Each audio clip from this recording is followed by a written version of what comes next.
আসসালামু আলাইকুম। Welcome back to my channel AP kitchen plus 390।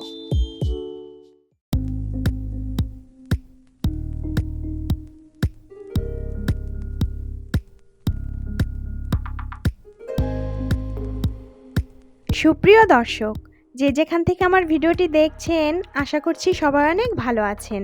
Social মিডিয়ার ভাইরাল একটি রেসিপি নিয়ে আজ আমি হাজির হয়েছি। আর ভাইরাল সেই রেসিপিটি হচ্ছে মাল্টা বা কমলা লেবুর চা। আমার মতো যারা চা প্রেমী আছেন তাদের তো এই চা খুবই ভালো লাগবে। বানানোর শুরুতে ভেবেছিলাম কেমন না কেমন হবে, বানানোর শেষে খেয়ে দেখি ওয়াও, জাস্ট অসাধারণ খেতে। আশা করছি আজকের এই রেসিপিটি আপনাদের কাছে ভালো লাগবে।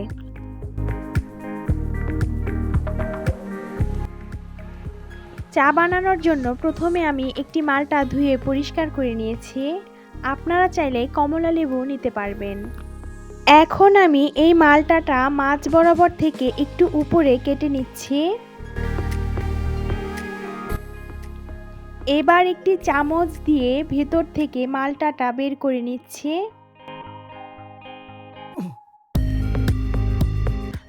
আমি পুরো মাল্টাটা বের করে নিয়েছি।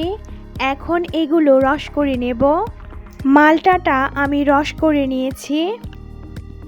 এখন যে খোসাটা রয়ে গেছে তার মধ্যে একটি কাঠি দিয়ে ছিদ্র ছিদ্র করে নিচ্ছি।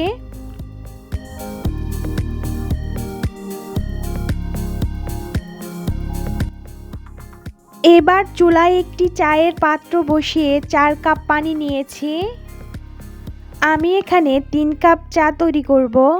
আর 3 কাপ চায়ের জন্য 4 কাপ পানি দিতে হবে, কারণ 1 কাপ পানি আমি চায়ের মশলার সাথে জাল করে শুকিয়ে নেব। এখন দিয়ে দিচ্ছি 4 থেকে 5টি এলাচ ও ছোট এক টুকরো দারুচিনি। আর দিয়ে দিচ্ছি 1 টেবিল চামচ আদা কুচি। দিয়ে দিচ্ছি 1 চিমটি পরিমাণ লবণ। পানিটা বলক তুলে আসলে দিয়ে দিচ্ছি মাল্টার জুসটা।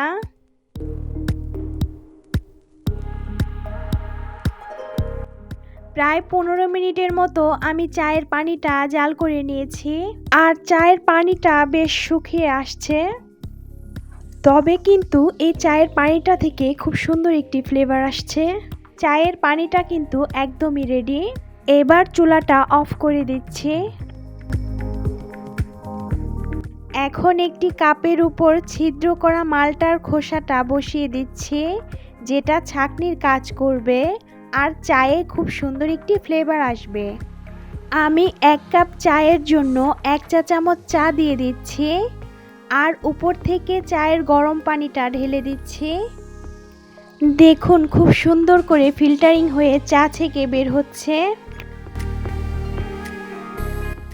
আর মাঝে মাঝে একটু উপর থেকে চামচ দিয়ে চা নেড়ে চেড়ে দিচ্ছি।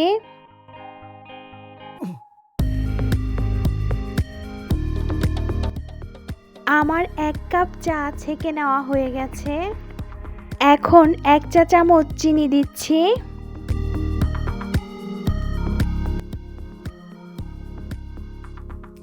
আর সবশেষে দিয়ে দিচ্ছি পুদিনা পাতা। তৈরি হয়ে গেল আমার মাল্টার চা। সত্যি অসাধারণ খেতে এই মাল্টার চা। আমার আজকের এই রেসিপিটি আপনাদের কাছে কেমন লেগেছে তা আমাকে কমেন্টস করে জানাবেন। আর আমার চ্যানেলে নতুন নতুন আরও রেসিপির ভিডিও পেতে আমার চ্যানেলটি সাবস্ক্রাইব করে দেবেন এবং পাশে থাকা বেল আইকন বাজিয়ে দেবেন। আর যারা আমার চ্যানেলটি সাবস্ক্রাইব করেছেন তাদেরকে অসংখ্য ধন্যবাদ। সবাইকে ধন্যবাদ দিয়ে আজকের মতো এখানেই শেষ করছি। আল্লাহ হাফেজ।